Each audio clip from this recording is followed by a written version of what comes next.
वृश्चिक राशि वाले बंधुओं, स्वागत है आप सभी का आपके अपने चैनल वैदिक मंथन भिंड यूट्यूब चैनल में। तो वृश्चिक राशि वालों, जरा ध्यान से सुनिए। आने वाला नव वर्ष 2026 आपके लिए कैसा रहने वाला है? क्या ऐसी बातें हैं जिनसे आपको बचना है? कौन सी वो घटनाएं हैं जो आपको परेशान करेंगी और कौन सी वो अपॉर्चुनिटी, वो मौके, अवसर हैं जो आपको आगे बढ़ाएंगे? पूरा 2026 का खाका, हिसाब किताब, बही खाता लेकर आए हैं आपके लिए। इस कार्यक्रम को जरूर देखना। ये कार्यक्रम आने वाले वर्ष की एक झलक, एक फास्ट फॉरवर्ड ग्लिम्प आपको देगा, झलक देगा। इसमें आप समझ पाएंगे कि आने वाला वर्ष आपके लिए किस प्रकार से कार्य करेगा। इस वर्ष की ऊर्जा, वाइब्रेशन, तरंग आपको किस प्रकार से प्रभावित करेगी। कौन सी वो चीजें हैं जो आपको आगे बढ़ाएंगी और कौन सी वो चीजें हैं जो आपको नीचे गिराएंगी। जो नेगेटिव चीजें होंगी उन्हें कम करते जाना है, जो पॉजिटिव चीजें हैं उन्हें बढ़ाते जाना है। इस प्रकार आप अपने लिए एक पुल बनाएंगे जो आपकी और आपकी सफलता के बीच में एक मार्ग का कार्य करेगा, आपको वहां तक पहुंचने में मदद करेगा। और यही तो ज्ञान की शक्ति है। इस ब्रह्मांड में सबसे ज्यादा शक्तिशाली अगर कुछ है तो वह ज्ञान ही तो है। ज्ञान ही तो एक इंसान को चौपाए से, जानवर से, पशु से अलग बनाता है। तो कहने का मतलब यह है कि आज का यह ज्ञान आपके लिए जीवन उद्धारक होगा। इसमें ज्योतिषीय आकलन है, सटीक भविष्यवाणियां हैं और महामाई के द्वारा दिए गए कुछ जरूरी संदेश, कुछ आदेश और कुछ अनुभूतियां हैं जो माई आपको देना चाहती हैं। हम तो केवल एक कलम मात्र हैं, कहानी तो माई ही लिख रही हैं। आपके जीवन की कथा और व्यथा सब माई ही लिखने जा रही हैं। तो माई को याद करते हुए इस कार्यक्रम को शुरुआत करते हैं। पहले ही हम आपको बता दें कि इस कार्यक्रम में हम 3 मूल विषयों को अच्छी तरीके से समझाएंगे। पहली चीज ये कि आपको 10 बड़ी भविष्यवाणियां देकर आपको बताएंगे कि आपको किस प्रकार से आगे बढ़ना है। आगे चलकर हम और विस्तृत भविष्यवाणियां भी देंगे, लेकिन अभी आपको शॉर्टकट में ही चीजें समझाएंगे, क्योंकि ना केवल चीजें बतानी है बल्कि आपको सावधानियां भी बतानी है, जरूरी सलाह भी देनी है। इसी के साथ साथ कुछ जरूरी उपाय, सटीक क्रियाएं आपको देनी है जो कि आपको इस नव वर्ष में 2026 में 100% विजेता बनाएंगी, 100% आगे बढ़ाएंगे। क्योंकि ये वर्ष जो है ना, वो सूर्य देवता को समर्पित है। ऊर्जा के संचारक, इस संसार के पालक, अधिपति जो सूर्य नारायण हैं, भगवान सूर्यदेव हैं, हनुमान जी के गुरु हैं, उन्हीं सूर्य नारायण को समर्पित है यह पूरा नव वर्ष। तो इस नव वर्ष के लिए कुछ ऐसे उपाय जो इस वर्ष की वाइब्रेशंस को इतना हाई कर देंगे कि आपकी वाइब्रेशंस और इस नव वर्ष की वाइब्रेशंस मैच हो जाएंगी और फिर आप कमाल कर देंगे। आप मिट्टी को भी हाथ लगाएंगे, सोना में बदल जाएगी। वैसे तो कहने की ये बातें होती है, लेकिन कभी कभी ये वास्तविकता में भी दिखाई दे जाती हैं, अगर देवताओं का साथ मिल जाए तो। ठीक है। साथ ही साथ आपको बताएंगे कार्यक्रम के अंत में, उपायों को तो बताएंगे ही बताएंगे, कुछ ऐसे गुप्त रहस्य, गूढ़ बातें भी बताएंगे जो आपको शायद किसी ने नहीं बताई हैं। हम आपको बताएंगे। इन्हें जानकर आपको बहुत अच्छा महसूस होगा और इनसे भी आप कुछ सीखेंगे। चलिए, यहां तक आपने सारी बातों को समझा है, रूपरेखा को जान लिया है, खाका और ढांचा को समझ लिया है। अब आगे बढ़ेंगे। समय है महामाई को अभिवादन करने का, उन्हें आभार व्यक्त करने का, क्योंकि उनकी ही कृपा से हम कुछ कहने लायक हैं और आप सुनने लायक हैं।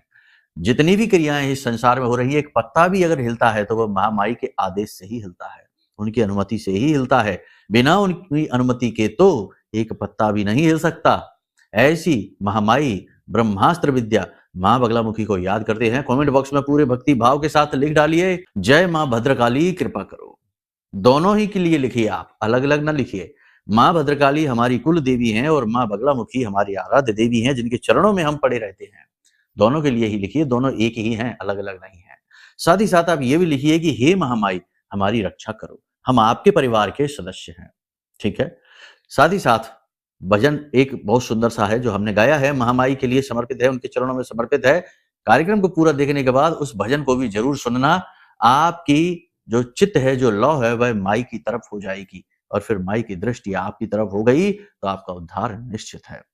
चलिए, यहां तक सारी बात आपने समझ ली है। अब आप तैयार हैं अगले वर्ष की यात्रा के लिए, अगले वर्ष की झलकियों को देखने के लिए। जय माई की। बंधुओं, ज्योतिष और तंत्र विद्या के क्षेत्र में आचार्य अमित एक जाना माना नाम है। पूज्य गुरुदेव के साधनाओं और ज्योतिष विद्या के अनुभव बेहद दिव्य है। जी हाँ, पूज्य गुरुदेव ने जिसकी भी कुंडली का विश्लेषण किया और कुंडली के अनुसार उसे सटीक उपाय व महामाई माँ बगलामुखी की विशेष कृपा दी, उसके जीवन में सकारात्मक बदलाव तो आ ही है। फिर चाहे समस्या कितनी ही कठिन क्यों ना हो, समाधान तो अवश्य हुआ है। अब ऐसे में यदि आप भी अपने जीवन की किसी बड़ी समस्या से जूझ रहे हैं, जैसे कि कर्जा बढ़ता ही जा रहा है, काम धंधा और व्यापार सब रुक चुका है, रिश्ते नातों में तनाव हद से ज्यादा बढ़ गया है, पूरा जीवन ही नकारात्मकताओं से भर गया है, तो ऐसे में यही सही समय है जब आप श्रेष्ठ गुरु से मार्गदर्शन प्राप्त करें और जीवन के अंधकार को समाप्त कर दिव्य प्रकाश की ओर कदम बढ़ाएं। वीडियो में दिए गए नंबरों पर तुरंत संपर्क करिए और अपनी कुंडली का विश्लेषण व समाधान पूज्य गुरुदेव के द्वारा करवा लीजिए। देर ना करें, आपके देवी देवताओं के आशीर्वाद से ये मौका खुद चलकर आपके पास आया है, इसे गंवाना नहीं है। अभी फोन करें और गुरुदेव से मार्गदर्शन प्राप्त करें। महामाई आपका कल्याण करें। धन्यवाद। याद रखना कि यह जो नया वर्ष है यह सूर्य देवता को समर्पित है, तो इस नव वर्ष में कुछ चीजें हैं जो बेहद महत्वपूर्ण हैं, आपको माननी ही पड़ेंगी। पहली चीज डिसिप्लिन, अनुशासन। सूर्य देवता को देखा है, उनका अनुशासन क्या है? निश्चित समय पर आना है, निश्चित समय पर जाना है। श्रेष्ठ अनुशासन है सूर्य देवता का। कभी धीमे नहीं होते, कभी अपनी चाल नहीं बदलते, हमेशा एक चाल, एक रस, एक गति, एक विधान को ही मानते हैं। आपको भी अनुशासित होना होगा।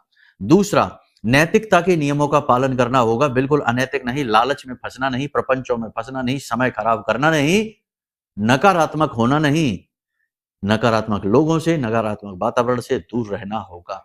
गलत कार्यों में लिप्त होना नहीं, शॉर्टकट आपके लिए नहीं है, ठीक है? पहले ही हम आपको बता चुके हैं। शॉर्टकट यानी कि 6 महीने में पैसे डबल, 2 महीने में पैसे डबल, ये वाली जो ये योजनाएं आती है ना, स्कीम्स, इनसे दूर रहना। 100 हाथ 100 कोस दूर रहना ऐसी योजनाओं से, ये आपको ले डूबेंगी, बर्बाद कर देंगे। जो लोग आपको सपने दिखाते हैं आगे बढ़ाने के, उन्नति के, अमीर बनाने के, ऐसे लोगों से दूर रहिए। ये ठग होते हैं, आपकी भावनाओं के साथ खेलना चाहते हैं। कहने का मतलब यह है कि कुछ नियम संयमों का पालन करना होगा और पूजा पाठ अनुष्ठान में आपकी रुचि बढ़ेगी। इस वर्ष 100% बढ़ेगी, बढ़नी भी चाहिए। इस वर्ष आप ना केवल धन संपत्ति इकट्ठी करेंगे, समस्याओं से मुक्ति प्राप्त करेंगे, बल्कि आप आध्यात्मिक उन्नति भी हासिल करेंगे। अब खास तौर से जिन लोगों का जन्म 1, 5, 6, 10, 14, 15, 23 और 24 तारीख को हुआ है ना, जिनका जन्मांक जो है वह इन तारीखों पर है, तो समझ लो कि उनका तो भाग्य बहुत तेजी से चमकेगा। अगर वे शुभ कार्यों को करने वाले हैं, यानी सत्कर्मी हैं, और दूसरा कि उनकी कुंडली में बुध की, शुक्र की और सूर्य की, तीनों की स्थिति ठीक है, तो या इनमें से किसी एक ग्रह की स्थिति उच्च की है, तो तरक्की 100% है। बाकी कुंडली दिखाएंगे तो और विस्तार से बेहतर तरीके से समझा पाएंगे। और वैसे हम आपको बता दें कि ये सही समय है जब आप अपनी कुंडली का आकलन कराइए, क्योंकि वर्ष बदल रहा है। याद रखना कि जब समय और काल बदलता है, इनको बदलने की आवश्यकता ही क्यों पड़ी है? क्योंकि कुछ विशेष ऊर्जाएं हैं, परिवर्तित होती हैं, वाइब्रेशंस चेंज होती हैं।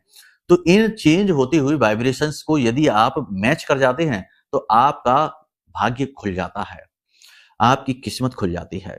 तो ऐसे में आप अपनी कुंडली के दोषों से मुक्त हो जाइए, कुंडली की बाधाओं को पार कर जाइए और कुछ ऐसे उपाय क्रियाएं करिए जो आपके लिए एक बड़ा पुश का कार्य करेंगे, यानी आपको धक्का लगा देंगे और आप स्पीड से, गति से कामयाबी की ओर बढ़ेंगे, मुसीबतों से छुटकारा प्राप्त करके। ये होगा कब? जब आप अपनी कुंडली दिखाएंगे। तो कुंडली दिखाने में संकोच न करिए। ये ना सोचिए कि पैसे लगते हैं, बहुत छोटी सी दक्षिणा लगती है, लेकिन जो बनता है वह बहुत बड़ा होता है, ठीक है? तो आप फिर सोचिए कि आपको क्या करना है, निर्णय आपका है, ठीक है ना? बार बार एक ही बात हम कहना नहीं चाहते हैं। तो अब कहने का मतलब यह है कि ये जो वर्ष है, अब इसमें क्या क्या होगा, इस घटनाक्रम को थोड़ा सा ध्यान से समझते चाहिए। बीच बीच में आपके मन में कुछ ऐसे भाव आएंगे, अनिर्णय की स्थिति रहेगी, जल्दबाजी में कार्य करेंगे, कंफ्यूज होंगे, डिसीजन लेने की कैपेसिटी कमजोर हो जाएगी, खास तौर से वर्ष की शुरुआत के महीनों में, यानी पहले, दूसरे, तीसरे महीने में। वैसे आपको पॉजिटिव रिजल्ट मिलने, यदि आपकी कुंडली में ग्रहों की स्थिति अच्छी है और आप धार्मिक प्रवृत्ति के हैं, सत्कर्मी हैं, पूजा पाठ अनुष्ठान करते रहते हैं, तो नवरात्रि, जो गुप्त नवरात्रि प्रारंभ हो रही है ना, नवरात्रि के समाप्त होते ही आपके जीवन में शुभ घटनाएं होनी प्रारंभ हो जाएंगी, पॉजिटिविटी आनी शुरू हो जाएगी, कहीं ना कहीं इसका रिजल्ट दिखना शुरू हो जाएगा। और एक बात आपको हम बता दें कि इस नवरात्रि में, जो ये नवरात्रि आ रही है ना, गुप्त नवरात्रि 19 तारीख से प्रारंभ हो रही है, जनवरी के महीने से, बहुत शक्तिशाली नवरात्रि है। ऊर्जाओं को समानांतर करने की, जागृति की और भाग्य को खोलने वाली नवरात्रि है। याद रखना कि ये जो नवरात्रि है सोमवार के दिन से प्रारंभ हो रही है। सोमवार के दिन जब नवरात्रि प्रारंभ होती है तो बेहद शुभ मानी जाती है, बहुत ज्यादा शुभ मानी जाती है। तो इस नवरात्रि को आप चूकना नहीं। बहुत बड़ा अनुष्ठान हम करने वाले हैं धाम पर, बहुत बड़ा अनुष्ठान करेंगे और हम तो बहुत कठोर करते ही हैं, मेहनत, अभ्यास। तो उस अनुष्ठान में आप भाग ले लेना, भाग्य खुल जाएगा। अगर आपके नाम से 4 आहुतियां भी गिर गई तो उस समय शक्ति का जागरण होता है। 24 घंटे माई जागृत रहती हैं, तो 4 आहुतियाँ भी आपके नाम से यदि पड़ गई और माई की दृष्टि उन पर पड़ गई तो चुटकियाँ बजते ही भाग्य खुल जाएगा, समस्याओं से मुक्ति मिल जाएगी, ठीक है? तो उस समय भाग ले लेना, तब की तब देखना, कॉन्टैक्ट कर लेना, संपर्क कर लेना, वीडियो में जो नंबर है इन पर, ठीक है? बता देंगे कैसे क्या होगा। खैर अब आगे बढ़ते हैं। मार्च अप्रैल के बाद आपको एक बड़ा धोखा मिलेगा, अपनों के हाथों ही अलर्ट रहना है आपको, ठीक है ना? यानी मार्च और अब तीसरे चौथे महीने में आपको अलर्ट रहना है, धोखेबाजी होगी आपके साथ। जल्दबाजी में कार्य नहीं करने हैं, बिना सोचे समझे निर्णय इस वर्ष आपको कभी लेने ही नहीं है। कुछ नए रिश्ते आपके बनेंगे, नए प्रेम संबंध बनेंगे, नए मित्र बनेंगे, विवाह भी जिनका नहीं हुआ उनका विवाह हो जाएगा। कहने का मतलब यह है कि जिस प्रकार के आपके कर्म होंगे, जिस प्रकार की आपकी मानसिक ऊर्जाएं तरंग होंगी, वैसे ही रिश्ते आपके पास आएंगे, लेकिन आप आनंद लेंगे रिश्तों का और जीवन का। आपको सुकून मिलेगा, शांति का अनुभव होगा। जो विदेश जाना चाहते हैं उनके लिए विदेश के अवसर बन रहे हैं। अप्रैल और मई के महीने में विदेश जाने के बहुत ही प्रबल योग है, विदेश आप जा पाएंगे। इस वर्ष आप बड़ी मुसीबतों से छुटकारा प्राप्त करेंगे, यह बात निश्चित है। वर्ष के मध्य में यानी कि 6वें महीने और 7वें महीने यानी कि जून और जुलाई के महीने में आप अपनी सारी मुसीबतों से छुटकारा प्राप्त करके एक नई कहानी लिखेंगे, उन्नति की कहानी, तरक्की की कहानी। अब यहाँ पर आप चीजों को समझिए कि हम जो कहना चाहते हैं वो क्या है, रियलिटी क्या है। ऐसा नहीं है कि अगर आप अभी 10,000 रुपए महीने कमाते हैं तो जुलाई अगस्त आते आते या जून जुलाई आते आते आप 1 करोड़ रुपए कमाने लगेंगे। नहीं, ये बेतुकी बातें नहीं सोचना है, नकारात्मक बातें नहीं सोचना है। किसी को ज्ञान की बात बताने का मतलब ये होता है कि उसे ज्ञान ग्रहण करने की सामर्थ्य भी होनी चाहिए। इसीलिए तो प्राचीन काल में गुरु हर एक को शिष्य नहीं बनाते थे, शिष्य बनने के लिए भी पात्रता लानी पड़ती थी। लेकिन अब आज तो खैर ठीक है, चीजों को समझने का प्रयास करना, क्या हम कहना चाहते हैं। कुतर्क नहीं लगाना, कुतर्क लगाएंगे तो वहीं पर आपका विवेक नष्ट हो जाएगा, अविद्या आपके ऊपर हावी हो जाएगी और आप फिर कुछ भी सीख नहीं पाएंगे। इस वर्ष आप फूक फूक कर कदम रखेंगे, पुरानी गलतियों को दोहराएंगे नहीं, पुरानी गलतियों से आप बहुत कुछ सीखेंगे। और सबसे बड़ी बात कि आप लोगों को बड़ा सोच समझकर सेलेक्ट करेंगे, ऐसे ही किसी पर भरोसा नहीं कर लेंगे, क्योंकि पहले आपने धोखे खा लिए हैं बहुत ज्यादा। तो इस वर्ष आप धोखा नहीं खाना चाहते हैं। लेकिन सबसे बड़ी बात हम आपको बता दें कि फिर भी आप रिश्तों के नए रूप देखेंगे, लोगों को बदलते हुए देखेंगे, अपनों को पराया और परायों को अपना बनते हुए देखेंगे। ये रिश्तों के फेरबदल वैसे तो कष्टकारक होते हैं, लेकिन कहीं ना कहीं आपको शांति अवश्य देंगे। जो आपको छोड़कर जाएंगे वो पहले से ही स्वार्थी और लालची लोग होंगे, उनका स्वार्थ पूरा नहीं होगा तभी आपको छोड़कर जाएंगे। तो आप इसे ईश्वर की महिमा समझकर स्वीकार कर लेना, नेगेटिव नहीं होना, दुखी मत होना। इस वर्ष आप बड़ी उपलब्धियां हासिल करेंगे, खूब मेहनत करेंगे, प्रेम आपको प्राप्त होगा, रिलेशनशिप आपके अच्छे होंगे, बॉन्डिंग आपकी मजबूत होगी, चाहे प्रेम संबंध हो, चाहे दाम्पत्य जीवन हो, चाहे मित्रता हो। कोई जो रिलेशनशिप आपके ईमानदारी के आधार पर चलेंगे वे बहुत अच्छे चलेंगे, आपको बहुत स्ट्रांग यहाँ पर आपको सपोर्ट मिलेगा। जीवन साथी से सब कुछ ठीक रहेगा, लेकिन इस वर्ष जीवन साथी के स्वास्थ्य को लेकर थोड़ी थोड़ी चिंताएं बीच बीच में आपको बनी रहेंगी। जिन मुसीबतों से आप अभी उलझे हुए हैं उनका समाधान इस वर्ष हो जाएगा चौथे पांचवें महीने में जाकर। नई प्रॉपर्टी आप खरीदेंगे इस वर्ष के अंत में, यानी 2026 के अंत में आप नई प्रॉपर्टी, बड़ा वाहन आदि खरीद सकते हैं। किसी नए बड़े व्यवसाय की शुरुआत भी आप करेंगे। लेकिन जुलाई के महीने में एक अनिष्ट घटना हो जाएगी, ये याद रखना। जुलाई के शुरू में या जुलाई के अंत में, ये याद रखना, दुर्घटना हो सकती है, कीमती चीज खो सकती है, कोई धोखा बड़ा आपको मिल सकता है, फ्रॉड आपके साथ हो सकता है। तो थोड़ा सोच समझकर आपको चलना है। कहने का मतलब यह है कि ये पूरा वर्ष जो है ना, इसमें आपको 3 चीजों पर विशेष ध्यान देना है। अपनी एकाग्रता को आपको भंग होने नहीं देना है। ये नहीं कि 50 तरीके की बातें दिमाग में चला रहे हैं। जब जो सामने है बस उसी पर फोकस रखिए, एक एक करके चीजों को समझिए और एक एक करके चीजों को हल करने की कोशिश करिए। यानी अपनी एकाग्रता को भंग नहीं होने देना है। दूसरा है कि मन में किसी भी प्रकार का लालच, किसी भी प्रकार का शॉर्टकट, किसी भी प्रकार की नेगेटिविटी को हावी नहीं होने देना है, चाहे कुछ भी हो जाए। तीसरा यह है कि पूजा पाठ अनुष्ठान करते रहना है। विशेष अनुष्ठान करेंगे, उन्नति प्राप्त होगी 100%। जो अनुष्ठान करता है, संकल्प लेके करता है, देवता उसकी मदद करते ही करते हैं, देवता बाध्य हो जाते हैं मदद करने के लिए।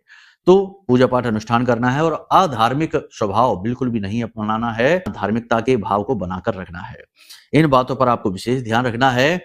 सत्य का संकल्प लेना है, सत्य का साथ देना है, नियम संयम से चलना है और अपने आप को अपग्रेड करते रहना है। वजन आपका ज्यादा है तो इस वजन को कम करने के लिए प्रयास करने हैं, अभ्यास करने हैं। याद रखना कि अपने शरीर की अनदेखी नहीं कर सकते आप, ये अनुमति आपको है ही नहीं। जो शरीर आप चला रहे हैं ये आपने खुद नहीं कमाया है, ये आपको दिया गया है। और इस ब्रह्मांड की सबसे खूबसूरत मशीनरी है यह शरीर, सबसे शानदार मैकेनिज्म है। इस शरीर की संरचना को और इस शरीर की क्रियाशीलता को विज्ञान ना तो आज समझ पाया और ना ही कभी समझ पाएगा। कहने का मतलब यह है कि ये जो शरीर है ना, जिसे आप अनदेखा कर जाते हैं, भूख लगी है तो खाना नहीं खाते, प्यास लगी तो पानी नहीं पीते, उल्टे सीधे व्यसन भी शरीर में डाल देते हैं। और इसी के साथ साथ सबसे बड़ी बात यह है कि जीवन की छोटी-छोटी परेशानियों में इस शरीर को ही टॉर्चर करने लगते हैं, प्रताड़ित करने लगते हैं। तो ये जो शरीर आपको मिला है इसकी अनदेखी नहीं करनी है आपको, इसका सम्मान करना है। आपका शरीर आपका सबसे पहला मंदिर है और शरीर के हर एक अंग में देवी देवताओं का वास माना जाता है। तभी तो सुबह सोकर जब जागते हैं तो कराग्रे वसते लक्ष्मी, कर मध्य सरस्वती, कर मूले च गोविंदा, प्रभाते कर दर्शनम मंत्रोच्चारण करते हैं कि नहीं। आज्ञा चक्र जहां शिव का वास है यहाँ पर तिलक तिलक लगाते हैं, अपने कंठ में तिलक लगाते हैं, अपने नाभि पर तिलक लगाते हैं। यहाँ पर देवी देवताओं का वास है, कंठ में आपके बुध का वास है, बृहस्पति का वास है, आपकी नाभि में आप नारायण भगवान श्री हरि विष्णु का वास है। तो ये सारी चीजें हैं। अपने शरीर को प्रेम करिए, अपने आप से प्रेम करिए, अपने आप को सम्मान दीजिए। आपने बहुत कुछ जीवन में किया है, बहुत स्ट्रगल किया है, बहुत फाइट की है। और कोई कुछ भी कह जाए, कोई कुछ भी कर जाए, वो उसकी अपनी सोच, अपने विचार हैं, लेकिन आप अपने आप को कभी नीचे मत जाने दो, ठीक है ना। अपना सम्मान करेंगे तो आप बहुत आगे जाएंगे, बहुत उन्नति प्राप्त करेंगे। यहां तक सारी चीज आपने समझ ली है। अब बात करते हैं कुछ विशेष उपाय और क्रियाओं की। तो यहां तक आपने सारी बात समझ ली है। अब बात करते हैं उपाय और क्रियाओं की। देखो बंधुओं, उपाय और क्रियाएं भी उतने ही जरूरी होते हैं जितना कि हम भोजन पानी अपने शरीर को देते हैं, जितना कि हम रोजी रोटी कमाने के लिए जॉब करते हैं, मेहनत करते हैं, बिजनेस व्यवसाय करते हैं। ये सारी भौतिकवादी चीजें हैं, ये हम करते ही करते हैं क्योंकि ये हमें प्रत्यक्ष दिखाई देती हैं और हमें दिखता है कि अगर हम नहीं करेंगे तो हमारा लॉस हो गया, भोजन नहीं खाया तो शरीर कमजोर हो गया, ये हमें दिखता है। लेकिन उपाय, क्रियाएं, पूजा पाठ, अनुष्ठान, इनमें जो परिवर्तन आते हैं वे हमें दिखते नहीं है, लेकिन उनके प्रभाव महसूस जरूर होते हैं, ठीक है। तो इस वर्ष की जो ऊर्जा है, जो वाइब्रेशन है, वह सन से प्रभावित है, सूर्य से प्रभावित है। तो इस ऊर्जा को अब आप उपाय करेंगे तो अपनी ऊर्जा को इतना बढ़ाएंगे कि इस वर्ष की ऊर्जा से आप मैच हो जाएं। और जब उस फ्रीक्वेंसी पर आप वाइब्रेट करेंगे तो आप 100% सूर्य की तरह उन्नति प्राप्त करेंगे, चमकेंगे आसमान में, ठीक है ना। तो देखो, समझने की बात है, हम जो कहना चाहते हैं कभी कभी उसके लिए शब्द फीके पड़ जाते हैं, शब्द कम पड़ जाते हैं, शब्दों की जो जो भाषा है वह कमजोर पड़ जाती है। इंसान के भाव को उसके शब्द कभी व्यक्त नहीं कर सकते। समझ में आ रही है आपको बात। तो कहने का मतलब यह है कि बातों को समझने के बजाय भाव को, जो हम कहना चाहते हैं, उसे समझने की कोशिश करिए। तो आपको कुछ विशेष उपाय करने हैं। 3 मूलभूत उपाय हम आपको बता रहे हैं जो आपको जरूर करने ही करने हैं। सबसे पहला उपाय यह है कि इस पूरे वर्ष आप कोशिश करिए कि आप अपने सिर को ढककर रखें, सिर को खुला ना रखें। अब सिर को ढकने के लिए आपको काले रंग, नीले रंग के वस्त्र, चीजें, टोपी, जो भी कुछ है वो ना रखें। हर वक्त ढकने की जरूरत नहीं है, दिन में थोड़ी बहुत देर, 1 आध घंटे के लिए आप ऐसा करें। खास तौर से जब आप खुले सूर्य में, यानी कि आसमान के नीचे जाएं, दिन के समय, जो दोपहर का वक्त है, ऐसे समय पर जाएं। उस समय अपने सिर पर कुछ डाल दें, सफेद रंग का, गुलाबी रंग का, पीले रंग का कोई भी यदि वस्त्र आप डाल देते हैं, आपका सूर्य तुरंत अच्छा होना शुरू हो जाएगा। पॉजिटिव वाइब्रेशंस आपको प्राप्त होनी शुरू हो जाएगी। ये सबसे पहला उपाय है। दूसरा उपाय आपको यह करना है कि अगर आपके घर में, आपके ऑफिस में, आपके कार्यालय में सूर्य यंत्र नहीं है तो आप भूल कर रहे हैं, बहुत बड़ी भूल कर रहे हैं। एक सूर्य यंत्र लेकर आइए, ठीक है।